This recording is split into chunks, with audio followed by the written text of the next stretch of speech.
देने वाले, तो उनका जो यहाँ पे वायरल प्रश्न है उसको लेकर आ चुके हैं। तो जितने भी क्लास 9 के छात्र छात्र हैं इस वीडियो में आप लोग अंत तक बने रहिएगा, आपको हूबहू इसी तरह का प्रश्न आपको देखने को मिलेगा आपका सेकंड टर्मिनल एग्जाम में। तो सभी कोई प्रश्न को आपको देख के जाना है, साथ ही साथ इस वीडियो में आप लोग को बताएंगे कि इसका जो PDF है वो आपको कहाँ से और कैसे मिलेगा, उस चीज़ों को भी हम बताएंगे। तो आप लोग वीडियो में बिल्कुल ध्यान से बने रहिएगा। और जो लोग अभी तक इस चैनल पर नए हैं तो चैनल को सब्सक्राइब करके बेल आइकन को प्रेस करिएगा, ताकि जो भी सभी सब्जेक्ट यहाँ पे आपका जो ओरिजिनल और वायरल प्रश्न है आप लोग के पास सबसे पहले पहुंचे। तो चलिए यहाँ पे देख सकते हैं आप लोग, यहाँ पे हम हिंदी का पेपर लेकर आए हैं। तो जितने भी क्लास 9 के छात्र छात्र अपने सभी ग्रुप में अपने मित्र के पास शेयर कर देंगे इस वीडियो को, ताकि सभी बच्चे के पास ये हिंदी का जो यहाँ पे वायरल प्रश्न है सेकंड टर्मिनल एग्जाम क्लास 9 का वो सभी के पास पहुंच सकते हैं। तो यहाँ पे भी देखिएगा तो आपका हिंदी का एग्जाम 100 मार्क्स का होगा और 3 घंटा 15 मिनट का समय मिलने वाला है।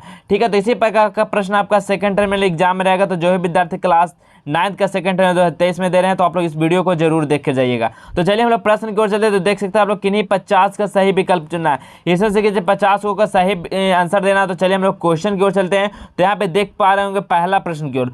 तो पहला प्रश्न क्या बोला है, देवनागरी लिपि क्या है। देवनागरी लिपि क्या है बाबू, देवनागरी लिपि क्या है, तो एक अक्षरात्मक लिपि है। ठीक है, अक्षरात्मक लिपि है। तो क्या हो जाएगा, ऑप्शन नंबर पहला का ऑप्शन नंबर 1 करेक्ट आंसर हो जाएगा। चलिए दूसरा क्या है, भारत की प्राचीन लिपि कौन है। भारत की प्राचीन लिपि कौन है, क्या हो जाएगा सही आंसर। भारत का प्राचीन लिपि किसको बोला जाता है, तो क्या हो जाएगा इसका सही आंसर। तो बताइए दूसरा का सेंस कितना हो जाएगा, क्या हो जाएगा, तो देवनागरी लिपि को क्या बोला जाता है, भारत का प्राचीन लिपि। Option number B correct answer हो जाएगा। अगला है रा का उच्चारण स्थान है। रा का उच्चारण स्थान क्या होता है, बताइए रा का उच्चारण स्थान क्या होता है, तो कंठ होता है। ठीक है, कंठ। Option number C correct answer हो जाएगा। अगला प्रश्न, निम्नलिखित में से घोष वर्ण कौन है। निम्नलिखित में से घोष वर्ण कौन है, तो घोष वर्ण कौन है विद्यार्थी बताइए। रा का उच्चारण स्थान देखिए यहाँ पे ऑलरेडी रा का उच्चारण स्थान क्या हो जाएगा, मूर्धा हो जाएगा। याद रखिए मूर्धा। अगला निम्नलिखित में से कौन घोष वर्ण कौन है, बताइए इसमें से घोष वर्ण कौन है, तो आ क्या है, आ एक घोष वर्ण है। तो option number C correct answer हो जाएगा। अगला है निम्नलिखित में से कौन संज्ञा का उदाहरण नहीं है। निम्नलिखित में से कौन है जो संज्ञा का उदाहरण नहीं है, पटना, सुंदरी, मानव या वह, कौन है इसमें से जो संज्ञा का उदाहरण नहीं है। तो इस वह क्या है, वह संज्ञा का उदाहरण नहीं है। तो option number D correct answer हो जाएगा। अगला है बुढ़ापा शब्द है। बुढ़ापा जो है ये कैसा संज्ञा है, बुढ़ापा शब्द कैसा संज्ञा है, तो ये भाववाचक संज्ञा है। तो ऑप्शन नंबर 1 करेक्ट आंसर हो जाएगा, भाववाचक संज्ञा। अगला लड़का का भाववाचक संज्ञा होगा। लड़का का जो भाववाचक संज्ञा का रूप क्या होता है, तो लड़का का भाववाचक का संज्ञा का रूप होता है लड़कपन। ठीक है, लड़कपन। Option number C correct answer हो जाएगा, लड़कपन। अगला प्रश्न है, हिंदी में शब्दों का लिंग निर्धारण किसके आधार पर होता है। हिंदी में जो शब्दों का जो लिंग निर्धारण होता है ये किसके आधार पर किया जाता है, तो किसके आधार पर किया जाता है, तो ये संज्ञा के आधार पर किया जाता है। ठीक है, संज्ञा के आधार पर। ऑप्शन नंबर 1 करेक्ट आंसर हो जाएगा, संज्ञा। अगला प्रश्न है, निम्नलिखित में से कौन सा शब्द पुल्लिंग है। बताइए निम्नलिखित में से कौन सा शब्द है जो पुल्लिंग है, तो कौन सा शब्द पुल्लिंग है, तो कपट क्या है, एक पुल्लिंग शब्द है। तो option number C correct answer हो जाएगा। अगला है, सुंदर शब्द का स्त्रीलिंग रूप क्या होगा। सुंदर शब्द का स्त्रीलिंग रूप क्या होता है, सुंदरी होता है। याद रखिएगा सुंदरी। Option number D correct answer हो जाएगा, सुंदरी। अगला, कौन सा शब्द एक वचन नहीं है। बताइए कौन सा शब्द है जो एक वचन नहीं है, इसमें ये एक वचन नहीं है यानी वो बहुवचन है। कौन सा शब्द एक वचन नहीं है, तो 11 का सेंस क्या है, किताबें। किताबें मतलब क्या होता है, बहुत सारा किताबें, यानी ये बहुवचन है। Option number B correct answer हो जाएगा। अगला है, कौन से शब्द का प्रयोग हमेशा बहुवचन में होता है। बताइए कौन सा शब्द का जो उपयोग होता है वो हमेशा बहुवचन के रूप में होता है। देव, छात्र, नक्षत्र या प्राण। तो क्या जाएगा, 12 का सही आंसर क्या जाएगा, तो प्राण क्या है, ये जो बहुवचन के रूप में हमेशा प्रयोग होता है। तो option number D correct answer हो जाएगा, प्राण। अगला हम लोग क्वेश्चन देखते हैं। तो अगला क्वेश्चन क्या है, के लिए किस कारक का चिन्ह है। के लिए किस कारक का चिन्ह होता है, तो किस कारक का चिन्ह होता है, तो संप्रदान कारक का। ठीक है, संप्रदान कारक। ऑप्शन नंबर बी करेक्ट हो जाएगा। अगला, सर्वनाम के कितने प्रकार होते हैं। बताइए सर्वनाम के कितने प्रकार होते हैं विद्यार्थी, तो याद रखिएगा सर्वनाम के 6 प्रकार होते हैं। Option number C correct answer होगा, 6 प्रकार। अगला, कौन पुरुषवाचक सर्वनाम नहीं है। ठीक है, कौन है जो पुरुषवाचक सर्वनाम इसमें नहीं है। ऑप्शन में दिया आपके, उनको, जिनके या हमको, इनमें से कौन है जो पुरुषवाचक सर्वनाम नहीं है, तो क्या हो जाएगा, तो इसका करेक्ट आंसर 15 का आप लोगों को कमेंट सेक्शन में कमेंट करना है कि इसका सही आंसर क्या होगा। ठीक है, चलिए अगला प्रश्न में देखते हैं। अगला प्रश्न क्या, आराध्या बहुत तेज लड़की है में बहुत क्या है। बताइए आराध्या बहुत तेज लड़की है, इसमें बहुत क्या है, तो यहाँ पे बहुत क्या है, संज्ञा, सर्वनाम, विशेषण या प्रविशेषण क्या है। तो 16 का सही आंसर क्या होगा, तो यहाँ पे प्रविशेषण है। तो option number D correct answer हो जाएगा। अगला, सकर्मक क्रिया के कितने भेद होते हैं। सकर्मक क्रिया के जो कितने भेद होते हैं, तो सकर्मक क्रिया के कितने भेद होते हैं विद्यार्थी, तो 2 भेद होते हैं। याद रखिएगा सकर्मक क्रिया कितने भेद होते हैं, 2 भेद। ऑप्शन नंबर 1 करेक्ट हो जाएगा। अगला प्रश्न देखेंगे, प्रतिकूल में कौन सा उपसर्ग है। प्रतिकूल में कौन सा उपसर्ग है। बताइए उपसर्ग कहाँ लगता है, शब्द के आगे। तो प्रतिकूल में क्या हो जाएगा, प्रति क्या है उपसर्ग है। तो 18 का option number B correct answer हो जाएगा, प्रति। अगला है, पुरोहित में कौन सा उपसर्ग हो जाएगा, पुरोहित में कौन सा उपसर्ग होता है, तो पुरो, ठीक है, पूरा। Option number D correct answer हो जाएगा, पूरा हो जाएगा।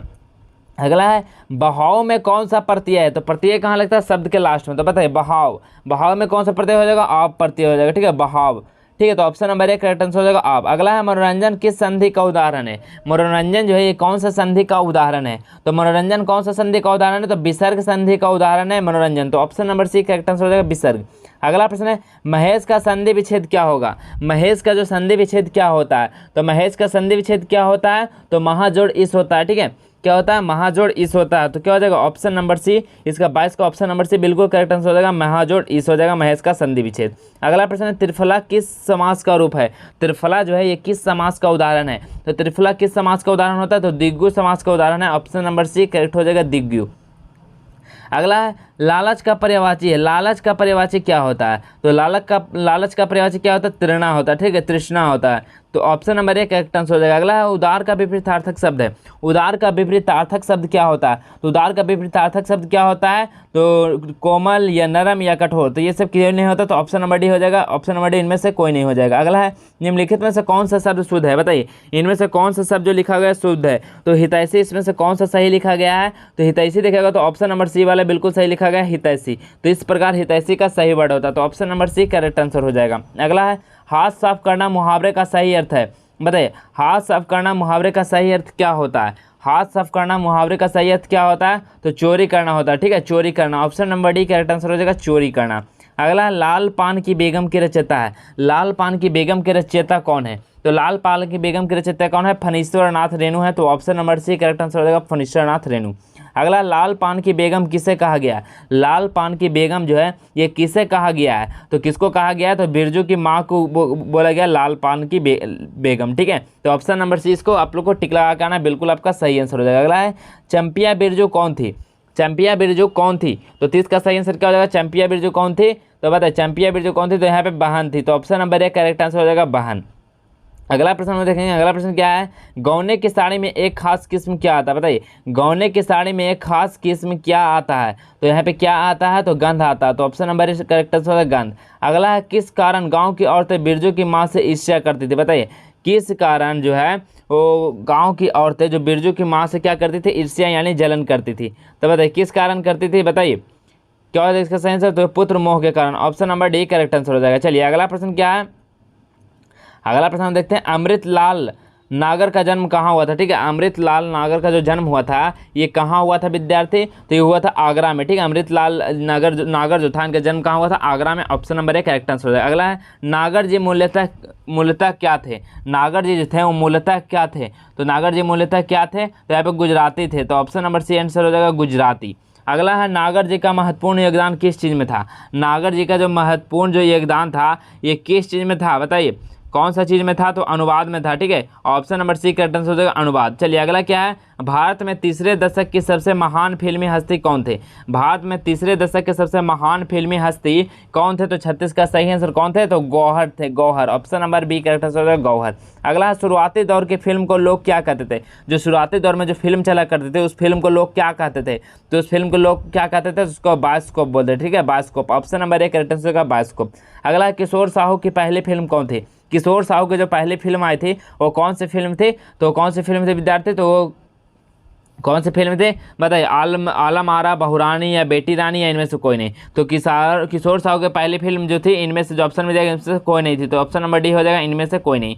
अगला अष्टावक्र की मृत्यु कैसे हुई, अष्टावक्र जो था इसका मृत्यु कैसे हुई थी, अपने आप से, आग से या तेल से जलकर, इनमें से कोई नहीं, बताइए अष्टावक्र की मृत्यु कैसे हुई थी, तो अष्टावक्र की मृत्यु कैसे हुई थी, तो आग से हुई थी, option number B correct answer हो जाएगा आग से। अगला है अष्टावक्र कैसी बुद्धि का बालक था, बताइए अष्टावक्र जो था एक ऐसी बुद्धि का बालक था, तो अति तेज बुद्धि का बालक था, option number C correct answer हो जाएगा। अगला क्वेश्चन क्या है, गर्मी के दिनों में अष्टावक्र माँ बेटे कहाँ सोया करते थे, बताइए गर्मी के दिनों में अष्टावक्र माँ बेटे कहाँ सोया करते थे, तो 41 का सही आंसर क्या होगा, कहाँ सोया करते थे, तो कुएं के जगत पे सोया करते थे, तो option number C correct answer होगा कुएं के जगत पे। अगला प्रश्न क्या है, मृत्यु के समय अष्टावक्र ने धीमे स्वर में किसे पुकारा था, बताइए मृत्यु के समय अष्टावक्र ने धीमे स्वर में किसे पुकारा था, तो किसको पुकारा था? तो अपनी माँ को पुकारा था। Option number B correct answer हो जाएगा माँ को। अष्टावक्र पाठ साहित्य की कौन सी विधा है? बताइए, अष्टावक्र जो पाठ है वो साहित्य की कौन सी विधा है? तो ये साहित्य की कौन सी विधा होती है? तो ये जो है रेखा चित्र विधा। Option number D correct answer हो जाएगा रेखा चित्र। अगला है, अष्टावक्र की माँ माथा क्यों ठोका करती थी? अष्टावक्र की जो माँ थी वो माथा क्यों ठोका करती थी? तो क्यों ठोकती थी? तो क्योंकि अष्टावक्र को लड़ते देख के, ठीक है, अष्टावक्र को लड़ते देख के वो अष्टावक्र की जो माँ थी वो हमेशा माथा ठोका करती थी। तो option number C correct answer हो जाएगा। अगला प्रश्न क्या है? प्रभाकर जी की रचनाओं में प्रारंभ से क्या रहा? बताइए, प्रभाकर जी की रचनाओं में प्रारंभ से क्या रहा था? तो क्या रहा था बताइए? तो क्या रहा था? तो समाज सुधारक रहा था। Option number C correct answer होगा समाज सुधारक। अगला, महादेवी वर्मा कैसी कवित्री है? महादेवी वर्मा जो है कैसी कवित्री थी? तो महादेवी वर्मा कैसी कवित्री थी? तो छायावादी कवित्री थी। Option number B correct answer होगा छायावाद। अगला प्रश्न है, महादेवी वर्मा को भारत सरकार ने कौन सा पुरस्कार दिया था? महादेवी वर्मा को जो भारत सरकार ने कौन सा पुरस्कार दिया था? तो कौन सा पुरस्कार दिया था? तो पद्म भूषण दिया था। कौन सा विद्यार्थी? Padma Bhushan. Option number C correct answer हो जाएगा। ठीक है, इसी प्रकार देख सकते हैं आप लोग का सारा क्वेश्चन आप लोग को यहाँ पे दिया गया। जैसे कि बच्चन जी कविताएं कैसी है? तो इसका सही आंसर क्या होगा? बच्चन जी की कविताएं कैसी थी? तो दोनों ही सही है, क्योंकि सहनशील भी थी और संवेदनशील भी थी। तो ऑप्शन नंबर सी इसका करेक्ट हो जाएगा दोनों। इसी प्रकार देख सकते हैं आप लोग सभी प्रश्न आपको 60 प्रश्न यहाँ पे दिया गया। तो आप लोग को बता दें, इसका अगर आप लोग को पीडीएफ चाहिए और आंसर की चाहिए तो आपको कहाँ से मिलने वाला, चलिए हम उसको बता देते हैं, ताकि आप लोग को सभी का आंसर आप लोग को आसानी से मिल जाए। तो सबसे पहले आप लोग क्या करना, अपने पास गूगल या क्रोम ब्राउजर होगा उसको ओपन करेंगे और आप लोग को गूगल में सर्च करना है जस्टवेल एजुकेशन। ठीक है, जस्टवेल एजुकेशन को आप लोग को सर्च करना है और जस्टवेल एजुकेशन सर्च करके आप लोग ओपन करेंगे उसको और 9th वाले सेक्शन में जाएंगे तो यहाँ पे देख पाएंगे सेकंड टर्मिनल एग्जामिनेशन ओरिजिनल प्रश्न पर डाउनलोड। ठीक है, यहाँ पे आप लोग को एक मिल जाएगा सेक्शन, वहाँ से आप लोग सभी प्रश्नों का पीडीएफ आप लोग यहाँ पे और आंसर के आप लोग डाउनलोड कर पाएंगे। तो फटाफट जाइए आप लोग डाउनलोड कर लीजिए वहाँ से और इसको बिल्कुल आप लोग का पढ़ के जाना। आपका सेकंड टर्मिनल का जो एग्जाम है आपका हूबहू इसी तरह का प्रश्न आपका रहने वाला है। ठीक है, तो सभी प्रश्न को आप लोग देख लेंगे, पढ़ लेंगे और याद जरूर कर लेंगे। ठीक है, तो अगर आप लोग को वीडियो अच्छा तो वीडियो को लाइक कर दीजिएगा और जो लोग अभी तक चैनल पर नए हैं तो चैनल को सब्सक्राइब करके बेल आइकन को प्रेस कर लीजिएगा, ताकि आने वाले जो हर एक सब्जेक्ट हर एक एग्जाम का जो आपका ओरिजिनल और वायरल प्रश्न है वो आप लोग के पास सबसे पहले पहुंचे। ठीक है, तो चलिए इसी प्रकार हम मिलेंगे आपको नेक्स्ट और नए वीडियो में। तब तक के लिए इतना ही। जय हिंद, वंदे मातरम।